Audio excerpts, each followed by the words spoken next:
तो आज market wisdom with Atul में हम पढ़ने वाले हैं clearing corporations and depository participants के बारे में। अब आपके दिमाग में ये बात आएगी कि ये कौन लोग होते हैं। दोस्तों, जिस तरीके से एक मूवी को सफल बनाने के लिए उसके पीछे directors, music directors, composers, cameraman, ये सभी लोगों का एक बहुत बड़ा रोल होता है और ये उस मूवी को सफल बनाने में बैकएंड से काम करते हैं। सेम इसी तरीके से बाजार में पीछे से काम करने वाले, बैकएंड में काम करने वाले प्लेयर्स जो हर ट्रेड को सेफ बनाते हैं, वो होते हैं clearing corporations and depository participant. तो आज इस वीडियो में हम समझने वाले हैं कि क्लियरिंग कॉर्पोरेशंस क्या होती हैं, कैसे काम करती हैं, डिपॉजिटरी पार्टिसिपेंट्स कौन होते हैं, उनके रोल्स एंड फंक्शंस क्या हैं और ट्रेड लाइफ साइकिल क्या होती है। तो जुड़े रहिए, वीडियो बिना स्किप किए देखिएगा क्योंकि इसमें बहुत कुछ इंपॉर्टेंट इंफॉर्मेशन आपको मिलने वाली है। आगे बढ़ने पहले डिस्क्लेमर को एक बार पढ़ लीजिएगा।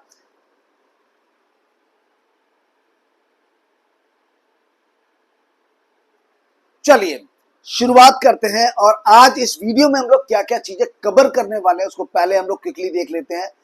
सबसे पहले क्विक डेफिनेशंस देखेंगे क्लियरिंग कॉर्पोरेशंस के डिपॉजिटरी पार्टिसिपेंट्स की। दूसरा, क्लियरिंग कॉर्पोरेशंस के रोल को देखेंगे हर ट्रेड को सेटल करवाने के लिए कि गारंटी कौन देता है कि वो ट्रेड सही से सेटल होगी, मतलब बायर्स को उसके स्टॉक्स मिल जाएंगे, शेयर्स मिल जाएंगे डीपी अकाउंट में और सेलर्स को उसके अगेंस्ट पैसा मिल जाएगा। ये सेटलमेंट कौन करता है? अगर ब्रोकर डिफॉल्ट करता है तब क्या होता है, अगर कोई सेलर या बायर डिफॉल्ट करता है तब क्या होता है। उन सभी सेटलमेंट्स के लिए क्लियरिंग कॉर्पोरेशन प्रॉपरली रिस्पॉन्सिबल होता है और वही ये काम करता है। क्लियरिंग कॉर्पोरेशन के फंक्शंस क्या होते हैं? Novation, netting, margins and settlement guarantee funds, ये सभी काम क्लियरिंग कॉर्पोरेशन का होता है। डिपॉजिटरी पार्टिसिपेंट्स का रोल, इन्वेस्टर्स और डिपॉजिटरी के बीच का जो लिंक है, कौन है वहां पर अगर हम बात करेंगे वो डिपॉजिटरी पार्टिसिपेंट्स होते हैं। ठीक है, डिपॉजिटरी और इन्वेस्टर्स के बीच में एक बहुत बड़ा की रोल प्ले करते हैं डिपॉजिटरी पार्टिसिपेंट्स। अब डिपॉजिटरी पार्टिसिपेंट के फंक्शंस को जानेंगे। Account, demat, remat, pledge, corporate actions, की डिफरेंसेस क्या होते हैं, side by side comparison table में हम लोग देखेंगे।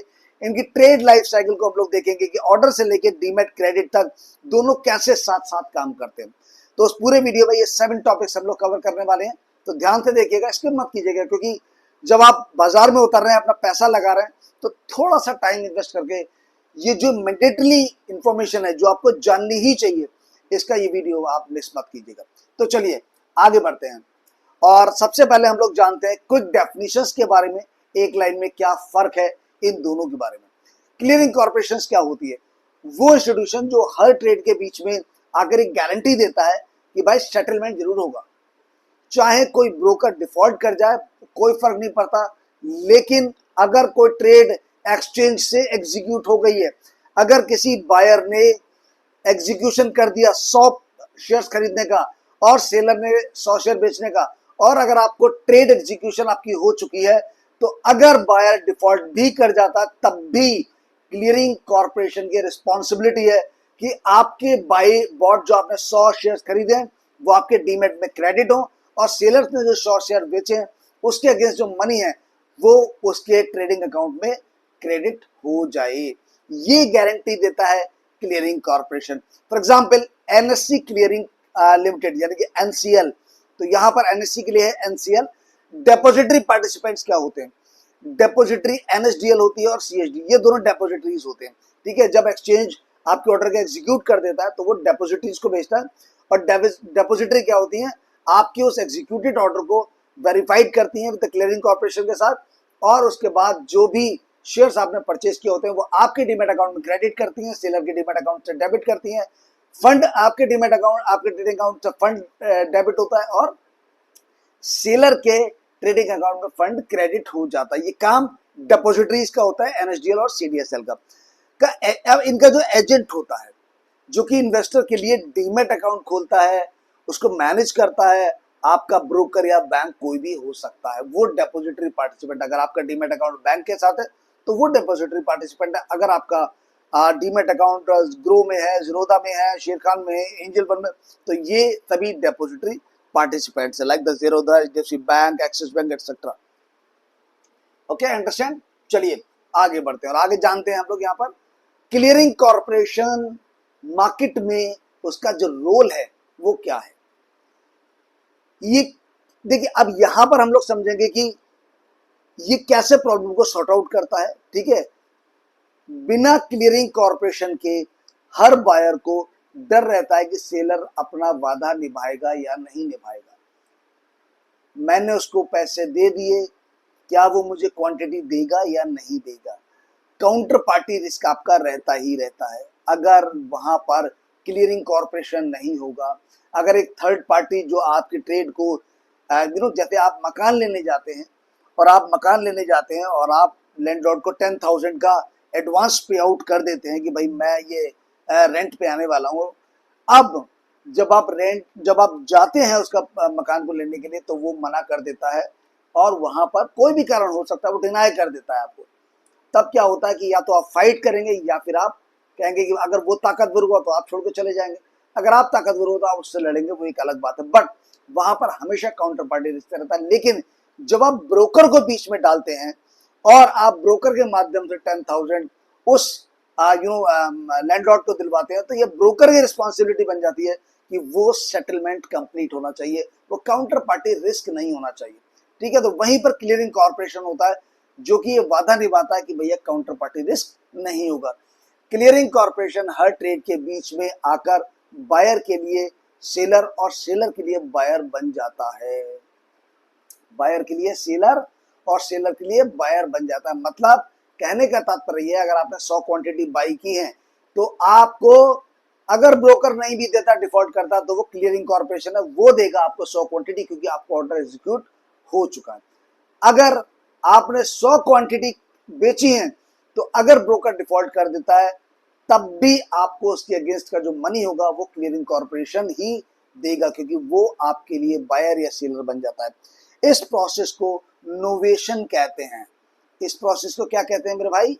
नोवेशन का प्रोसेस कहते हैं कि वो बायर के लिए सेलर बन जाता है और सेलर के लिए बायर बन जाता है और इस तरीके से वो उस ट्रेड का सेटलमेंट सेफली कंप्लीट कर देता है। अब central counter party CCP, central counter party क्या होता है? हर ट्रेड में सीसी खुद बायर और सेलर दोनों बन जाता है। एवरी ट्रेड में, सिंगल ट्रेड अगर आपने एक शेयर के लिए भी ऑर्डर किया उसमें भी वो क्लियरिंग कॉर्पोरेशन खुद ही बायर बनता है और खुद ही सेलर बनता है और आपके ट्रेड को सेफ रखता है। इससे इंडिविजुअल इन्वेस्टर को एक दूसरे पर भरोसा करने की जरूरत नहीं पड़ती है। वो सीधे, उसको पता है कि मेरा ऑर्डर एग्जीक्यूट हो गया, अब मुझे ये शेयर मिलने ही मिलने हैं या फिर मुझे इस सेलिंग के अगेंस्ट पैसा मिलना ही मिलना है, क्योंकि अब क्लियरिंग कॉर्पोरेशन उसका बायर और सेलर है।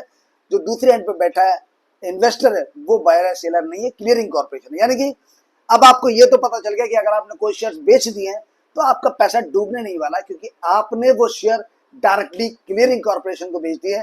अब क्लियरिंग कॉर्पोरेशन आपके लिए वो बायर है, ना कि अदर एंड पे बैठा हुआ इन्वेस्टर। इससे इंडिविजुअल इन्वेस्टर को एक दूसरे पर भरोसा करने की जरूरत नहीं। तो अब आपको एक बायर ए है उसे सेलर बी पर भरोसा करने की जरूरत नहीं, क्योंकि वो अब सीधे क्लियरिंग कॉर्पोरेशन से उसको चीज वो मिल जाएगी, उसके अकाउंट में पैसा आ जाएगा या फिर शेयर्स आ जाएंगे, ठीक है। काउंटर पार्टी रिस्क खत्म हो जाता है। बायर ए खरीदता है, सेलर ए डिनाई कर देता है पैसा लेने के बाद, वो काउंटर पार्टी खत्म है। या फिर ब्रोकर डिफॉल्ट कर देता है तो वहां पर आपका जो काउंटर पार्टी रिस्क है वो खत्म हो जाता है। अगर एक ट्रेडिंग मेंबर डिफॉल्ट कर जाए तो भी दूसरे पार्टी को ट्रेड टाइम पर सेटल हो जाती है। समझ गए भाई? अगर एक ट्रेडिंग मेंबर डिफॉल्ट कर जाए तो दूसरी पार्टी को का जो ट्रेड है वो टाइम पर सेटल हो जाता है। यही काम है क्लियरिंग कॉर्पोरेशन का। पूरे मार्केट का बैकबोन है, पूरे मार्केट का बैकबोन। जैसे आपकी रीढ़ की हड्डी होती है, अगर वो गई तो आप गए। सेम अगर क्लियरिंग कॉर्पोरेशन गया तो ट्रेड कंप्लीटली अनसेफ और फिर ट्रेड करना इम्पॉसिबल हो जाएगा। तो पूरे मार्केट का जो बैकबोन है वो है क्लियरिंग कॉर्पोरेशन। एनएससी, बीएससी और कमोडिटी एक्सचेंज सबकी अपनी क्लियरिंग कॉर्पोरेशंस होती हैं जो उनके ट्रेड्स सेटल करवाती हैं। एनएससी का अलग होता है जो कि मैंने एनसीएल बताया, ऐसी बीएससी और कमोडिटी के अलग अलग क्लियरिंग कॉर्पोरेशंस होते हैं जो कि उनकी ट्रेड्स को सेटल करवाते हैं। तो यहाँ तक चीज क्लियर है? कोई डाउट तो आप कमेंट सेक्शन में डालते रहिएगा अपनी क्वेरी।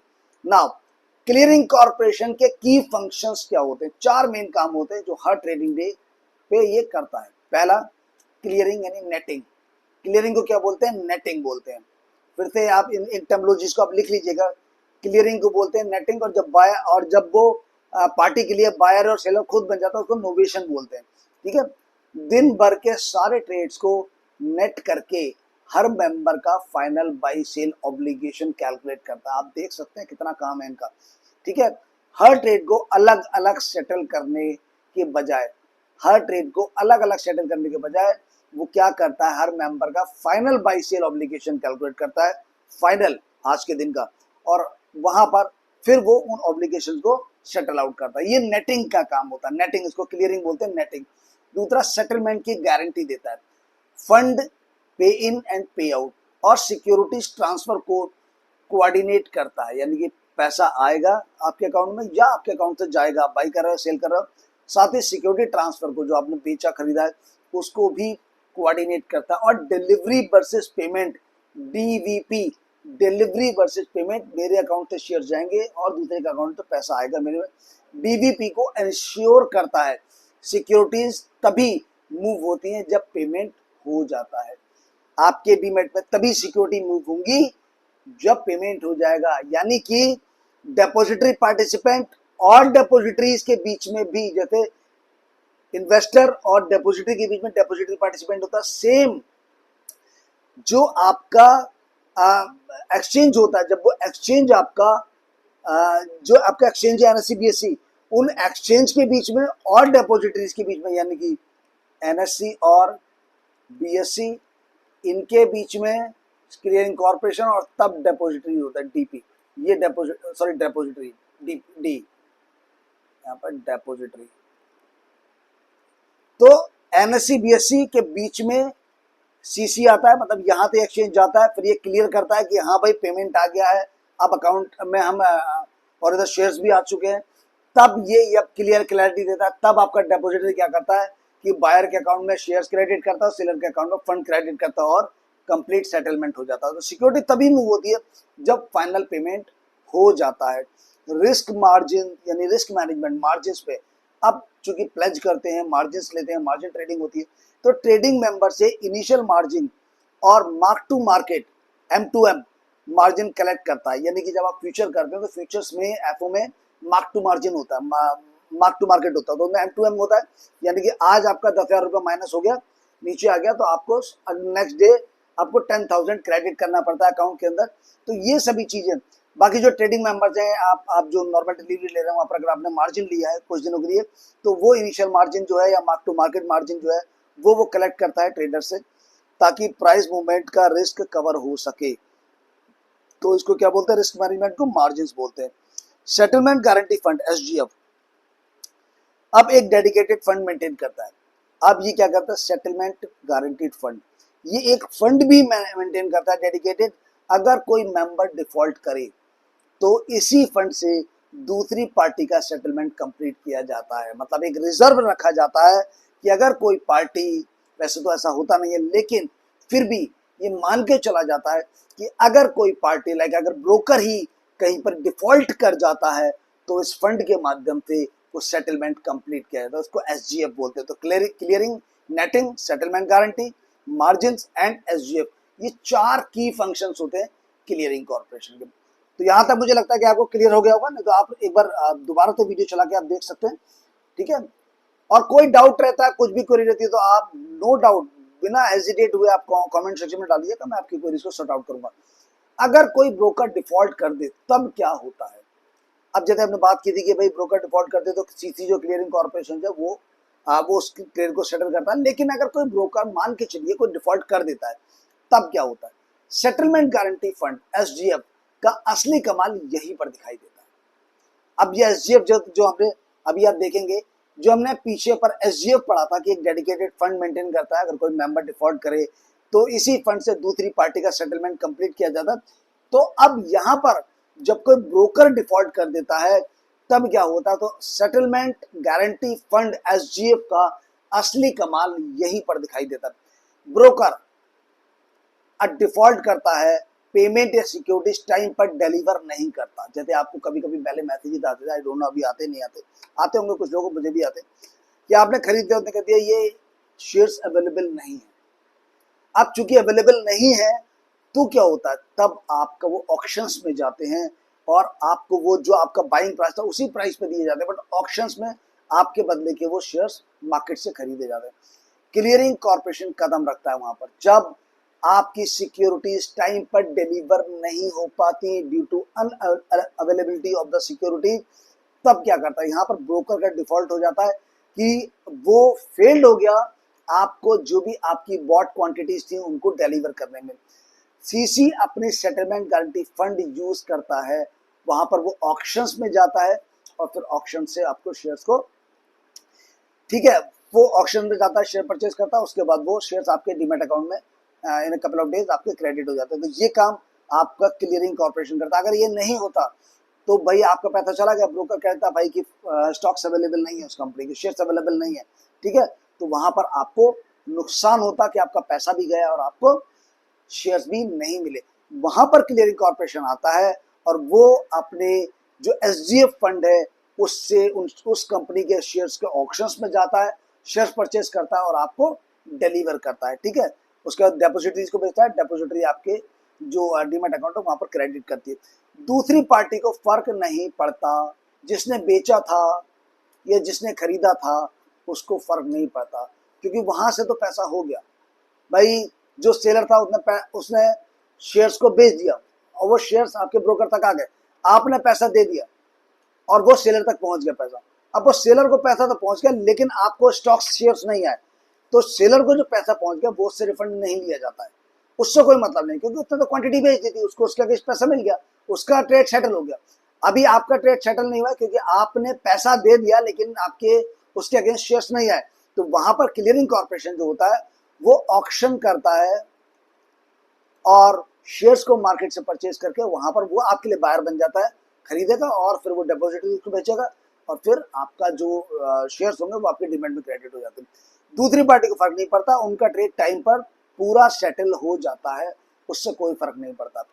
बाद में रिकवरी होती है, बाद में रिकवरी होती है। सीसी डिफॉल्टिंग मेंबर थे, बाद में रिकवरी करता है, यानी कि वो अभी नहीं जाएगा इसके पास, वो क्या करेगा, वो आपका ऑक्शन करेगा, सेटलमेंट करेगा और आपकी प्रोसेस करेगा। जब ये हो जाने के बाद फिर वो आएगा, भाई डिफॉल्ट किया था ब्रोकर ने, अब वो ब्रोकर से अपने तरीके से वसूल करेगा, वो जैसे भी उनका रिकवरी सिस्टम है उससे, ठीक, ओके, डन। चलिए, यही वजह है कि रिटेल इन्वेस्टर्स को इंडिविजुअल ब्रोकर की फाइनेंशियल हेल्थ के बारे में ज्यादा टेंशन नहीं लेनी पड़ती कि भैया मेरा जो ब्रोकर है वो अच्छा है, खराब है, वीक है, कमजोर है, ठीक है। एक बार आपने अपने ब्रोकर के माध्यम से ऑर्डर प्लेस कर दिया और वो ऑर्डर एग्जीक्यूट हो गया तो फिर उसके बाद आपको वो शेयर्स मिलने ही मिलने हैं, कोई ताकत नहीं रोक सकती, क्योंकि ब्रोकर का काम सिर्फ इतना होता है कि वो आपसे ऑर्डर लेता है और उन ऑर्डर को एक्सचेंज को भेजता है एग्जीक्यूट करने के लिए। अब जब एक्सचेंज एग्जीक्यूट कर देता है तब उसके बाद वहां से फिर जो काम है ब्रोकर का इतना रहता है कि भाई फिर वो डीमेट में आपके आ जाते नहीं आ जाते, अगर वापस नहीं आए तो वहां पर ब्रोकर का डिफॉल्ट हो गया, ठीक है, उस केस के अंदर तब आपका जब ब्रोकर का डिफॉल्ट हो जाता तब क्लियरिंग कॉर्पोरेशन को कंप्लीट करता है। लेकिन एक बार ऑर्डर एनएससी या बीएससी पे एग्जीक्यूट हो चुका है तो आपका ऑर्डर जो होता है वो सेफ हो चुका होता है, क्योंकि रिकॉर्ड्स में आपका ऑर्डर एग्जीक्यूट हो चुका है, आपका पैसा ट्रांसफर हो चुका है, बट शेयर्स क्रेडिट नहीं हुए, ठीक है। तो क्लियरिंग कॉर्पोरेशन एक सेफ्टी नेट है आपके लिए की तरह काम करता है, जिससे पूरे मार्केट में ट्रस्ट बना रहता है। ये नहीं रहता कि यार मैंने पैसा लगाया, मैंने 50,000 रुपए के शेयर खरीदे थे या 10,000 रुपए के शेयर खरीदे थे, पैसा तो चला गया लेकिन शेयर आए नहीं मेरे पास, समझ नहीं, ये चीज आपकी नहीं रहती, तो एक ट्रस्ट बन जाता है कि अगर मैंने पैसा दिया है तो शेयर्स भी क्रेडिट होने ही होने।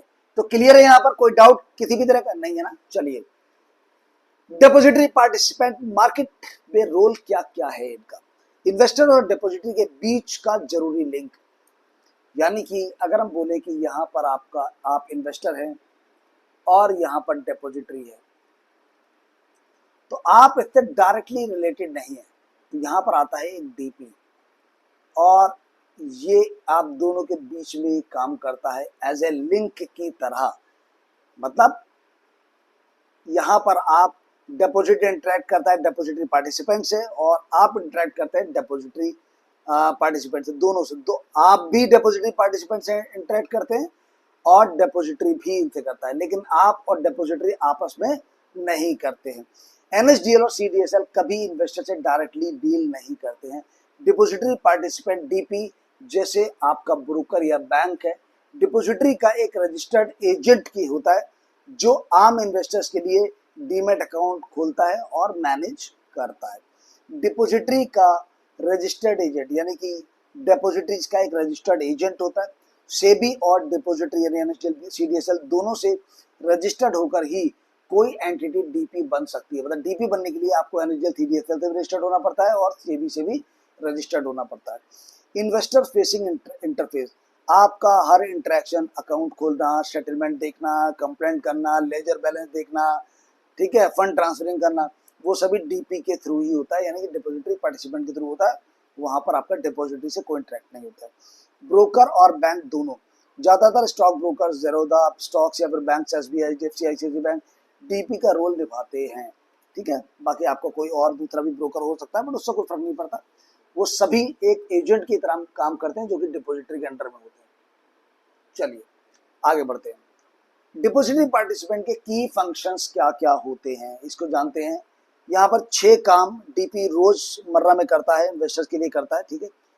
अकाउंट ओपनिंग एंड केवाईसी, पहला account opening and KYC, know your customer, KYC and account opening, investor का डीमैट अकाउंट खोलता है और केवाईसी कंप्लीट करता है, नॉमिनेशन देखता है, जैसे कि कंप्लायंसेस हैंडल्स, ये सभी काम डीपी करता है, डिपॉजिटरी पार्टिसिपेंट करता है। डीमेटलाइजेशन या रीमेटलाइजेशन, इसका काम भी, यानी फिजिकल शेयर को इलेक्ट्रॉनिक में बदलना और इलेक्ट्रॉनिक को फिजिकल शेयर में कन्वर्ट करना, ये काम भी आपका डिपॉजिटरी पार्टिसिपेंट यानी कि आपके ब्रोकर का ही होता है। ट्रेड सेटलमेंट, जब आप शेयर बेचते हो तो डीपी ही आपके डीमैट अकाउंट से शेयर्स डेबिट करते सेटलमेंट में भेजता है, यानी कि डायरेक्टली आपके डीमैट अकाउंट से डिपॉजिटरी डेबिट या क्रेडिट नहीं करता है। आपका जो ब्रोकर होता है वो डेबिट करके डिपॉजिटरी को भेजता है और फिर डिपॉजिटरी जो बायर होता है उसके ब्रोकर को भेजता है, और उसका ब्रोकर जो होता है, वो जो ब्रोकर मतलब डिपॉजिटरी पार्टिसिपेंट जो होता है, वो डिपॉजिटरी पार्टिसिपेंट आपके डीमैट में क्रेडिट करता है, ठीक है। तो इस तरीके से जो ट्रेड सेटलमेंट होती है, अब जैसे कि मान के चलिए कि आपने बाई किया, आप इन्वेस्टर हैं, आपने बाई किया और यहाँ से डिपॉजिटरी है, यहाँ पर डिपॉजिटरी पार्टिसिपेंट है या डिपॉजिटरी है और यहाँ पर सेलर है, ठीक है। तो क्या होगा, जब आप जब कोई चीज बेचते हैं तो ये डीपी जो होता है ये आपके अकाउंट से माइनस करेगा और क्या करेगा, माइनस करके कहाँ भेजेगा, डिपॉजिटरी को भेज देगा। डिपॉजिटरी क्या करेगा, यहाँ पर बीच में आपका भी ब्रोकर होता है, डिपॉजिटरी पार्टिसिपेंट यहाँ आपका भी होता है, वो क्या करेगा, उन शेयर्स को जो बायर है, बायर आप सेलर है, यहाँ पर जो बायर है उसके डिपॉजिटरी पार्टिसिपेंट को भेजेगा और ये डिपॉजिटरी पार्टिसिपेंट जो यहाँ पर बायर है उसको उसके डीमैट में क्रेडिट कर देगा, ठीक है। तो इस तरीके से पूरा ट्रेड सेटलमेंट होता है। ये काम आपके शेयर्स को माइनस करना या आपके बैलेंस को लेना, रिसीव करना, ये काम डिपॉजिटरी पार्टिसिपेंट का है। डिपॉजिटरी पार्टिसिपेंट आपसे फंड या फिर शेयर्स को लेता है और डिपॉजिटरी को भेजता है, फिर डिपॉजिटरी बायर सेलर के डिपॉजिटरी पार्टिसिपेंट को भेजता है और वो उसके बायर के अकाउंट में डेबिट या क्रेडिट जो भी है, अगर दूसरा इन्वेस्टर जो होता है उसके अकाउंट में डेबिट या क्रेडिट कर देता है, ठीक है।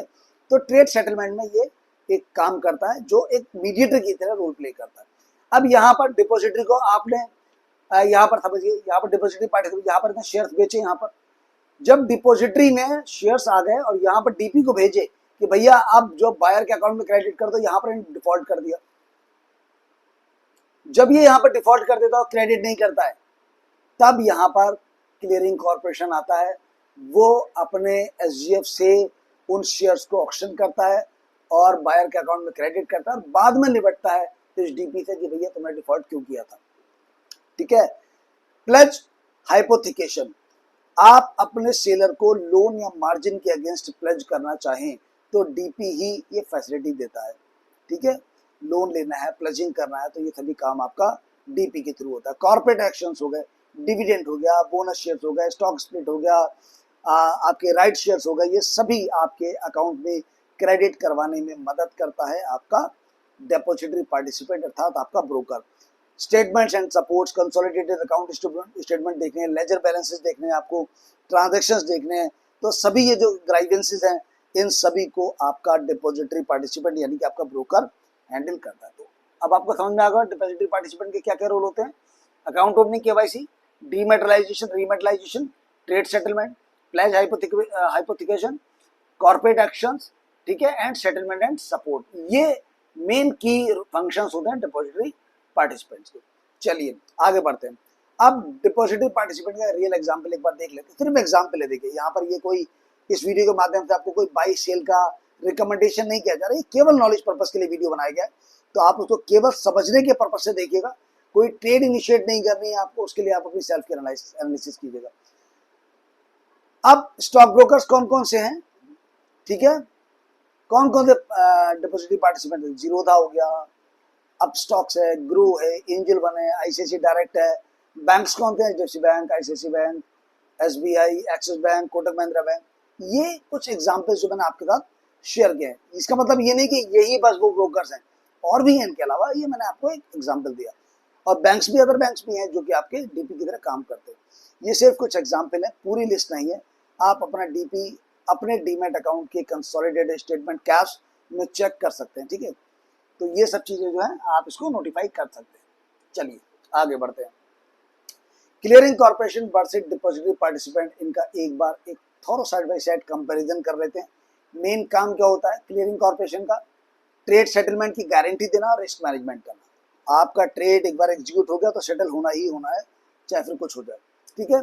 ये काम क्लियरिंग कॉर्पोरेशन है। डिपॉजिटरी पार्टिसिपेंट इन्वेस्टर्स का डीमैट अकाउंट मेंटेन करके रखना। आपके अकाउंट में शेयर्स क्रेडिट हो रहे हैं, डेबिट हो रहा है, फंड डेबिट हो रहा है, ठीक है, या आपको जो भी स्टेटमेंट्स देखने हैं, ट्रांजैक्शन देखने हैं, फंड ट्रांसफर आपको करने हैं, लेजर बैलेंसेस देखने हैं, ये सभी आप डिपॉजिटरी पार्टिसिपेंट के थ्रू आप करते हैं। और ये इन्वेस्टर्स का डीमैट अकाउंट पूरी तरह मेंटेन करता है। किससे डील करता है क्लियरिंग कॉर्पोरेशन? ट्रेडिंग एक क्लियरिंग मेंबर्स के साथ डील करता है, लाइक द ब्रोकर्स हो गए, एक्सचेंजेस हो गए, इनके साथ डील करता है। इंडिविजुअल इन्वेस्टर से कोई मतलब नहीं है इसका। क्लियरिंग कॉर्पोरेशन ट्रेडिंग है clearing members like the brokers और एक्सचेंजेस, इनके साथ डील करता है। जबकि डिपॉजिटरी पार्टिसिपेंट रिटेल इन्वेस्टर से सीधा सीधा इंटरेक्ट करता है।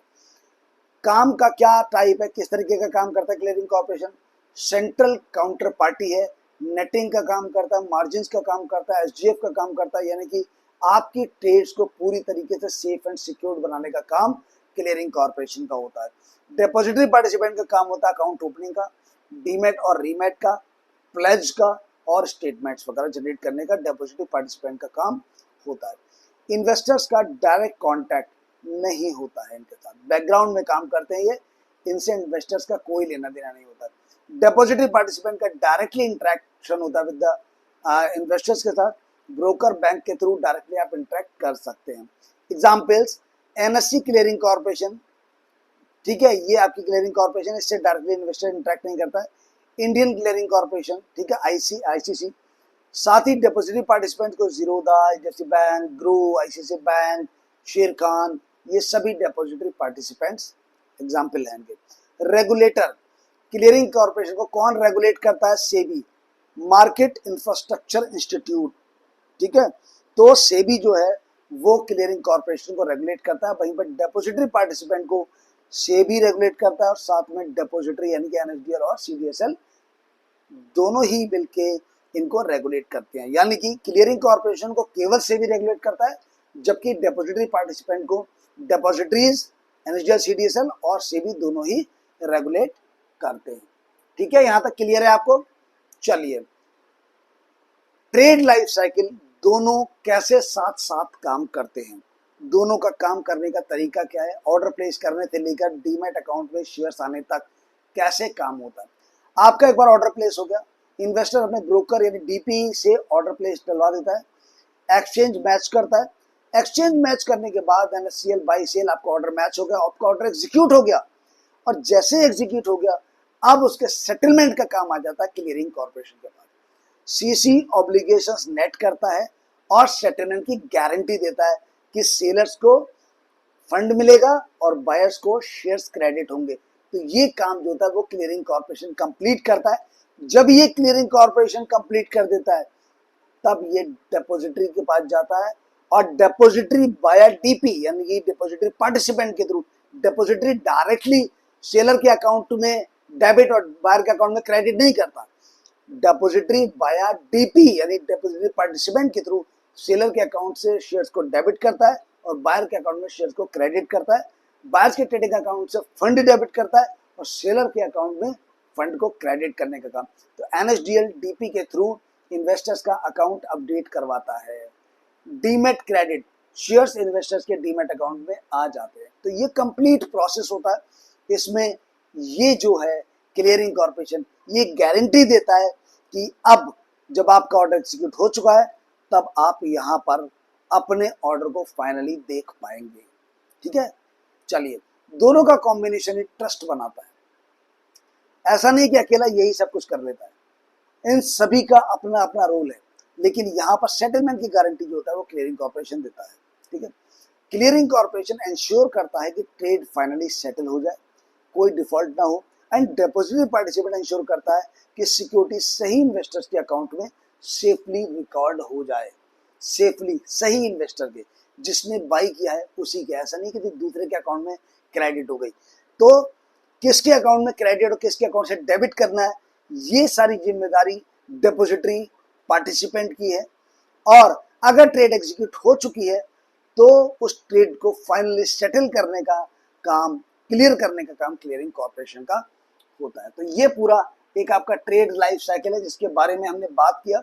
और कुछ याद रखने वाली बातें जो आपको भूलनी नहीं चाहिए, क्योंकि आप जब बाजार में आ रहे हैं तो आपको ये बेसिक चीजें इनके बारे में पता होगी। आप निश्चिंत होंगे कि हाँ, अगर मैं पैसा बाजार में डाल रहा हूं तो वो सेफ है, वो कहीं नहीं जाने वाला है।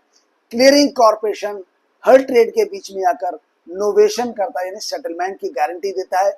चाहे कोई ब्रोकर डिफॉल्ट कर भी जाए तब भी आप निश्चिंत होगा कि आपका पैसा अगर गया है तो शेयर्स आने ही आने हैं आपके अकाउंट में। सीसी के 4 मेन काम होते हैं: netting, settlement, margin based risk management और सेटलमेंट गारंटी फंड एसजीएफ। इसके अलावा डिपॉजिटरी पार्टिसिपेंट डिपॉजिटरी एनएसडीएल और सीडीएसएल का रजिस्टर्ड एजेंट होता है। जो एनएसडीएल और सीडीएसएल जो कि डिपॉजिटरीज होते हैं, उनका एक रजिस्टर्ड एजेंट की तरह काम करता है डिपॉजिटरी पार्टिसिपेंट, जो आपका डीमैट अकाउंट डायरेक्टली मैनेज करता है, जिसमें आपका क्रेडिट एंड डेबिट होता है, आपका जो भी आपका जर्नल क्रिएट होते हैं, लेजर क्रिएट होता है, जो भी आपके ट्रांजेक्शन्स मैनेज करता है, जो कि आपके स्टेटमेंट्स मैनेज करता है, वो सभी आपका डिपॉजिटरी पार्टिसिपेंट करता है। डीपी अकाउंट ओपनिंग से लेके demat, remat, trade settlement, pledge, corporate action, जैसे लाइक राइट इशू हो गए या फिर आपका बोनस शेयर्स हो गए, डिविडेंड हो गए, इन सभी कॉर्पोरेट एक्शंस को भी कंप्लीट करता है आपका डिपॉजिटरी पार्टिसिपेंट। एक ट्रेड में दोनों इन्वॉल्व होते हैं। सीसी फाइनेंशियल सेटलमेंट की गारंटी देता है और डीपी सिक्योरिटी के सही रिकॉर्ड की गारंटी देता है, यानी कि फाइनेंशियल सेटलमेंट प्रॉपर करने की गारंटी देता है क्लियरिंग कॉर्पोरेशन, और जो सिक्योरिटीज है वो सही इन्वेस्टर्स के अकाउंट में डेबिट और क्रेडिट होंगी, इसकी गारंटी देता है डिपॉजिटरी पार्टिसिपेंट। तो उम्मीद करता हूं आज इस वीडियो में आपको डिपॉजिटरी पार्टिसिपेंट इनके बारे में कंप्लीट नॉलेज हो चुकी होगी और यहाँ से आप एक सेफ फीलिंग कर रहे होंगे कि हाँ, अब कोई चिंता नहीं है, क्योंकि हमारा पैसा कहीं नहीं जाने वाला है। ठीक है, चलिए, कोई डाउट रह जाता है, कोई क्वेरी रह जाती है, किसी भी तरह का आपको कंफ्यूजन है, तो आप हमें कमेंट कर सकते हैं अपनी क्वेरी को, और अपने फीडबैक्स हमें देना बिल्कुल मत भूलिए कि आपके फीडबैक बहुत वैल्यूएबल है आने वाले वीडियोस के लिए, ताकि हम अपने चैनल की क्वालिटीज को इम्प्रूव कर पाए। अगर आपको आज का ये वीडियो पसंद आया तो लाइक और शेयर कीजिएगा, और अगर आप इसी तरीके की मोस्ट वैल्यूएबल नॉलेजेबल इंफॉर्मेशन के वीडियोस चाहते हैं, साथ ही टेक्निकल एनालिसिस बेस्ड स्टॉक्स के, इंडाइसेस के वीडियोस को देखना चाहते हैं, तो हमारे चैनल को फटाफट से सब्सक्राइब करके बेल आइकन प्रेस कीजिए, जिससे आने वाले हर वीडियो के नोटिफिकेशन आपको मिल पाए और आप मार्केट के अपडेट्स को रेगुलरली ले पाए। मिलता हूं अगले वीडियो में, तब तक के लिए अपना ध्यान रखिएगा। नमस्कार दोस्तों, थैंक यू सो मच।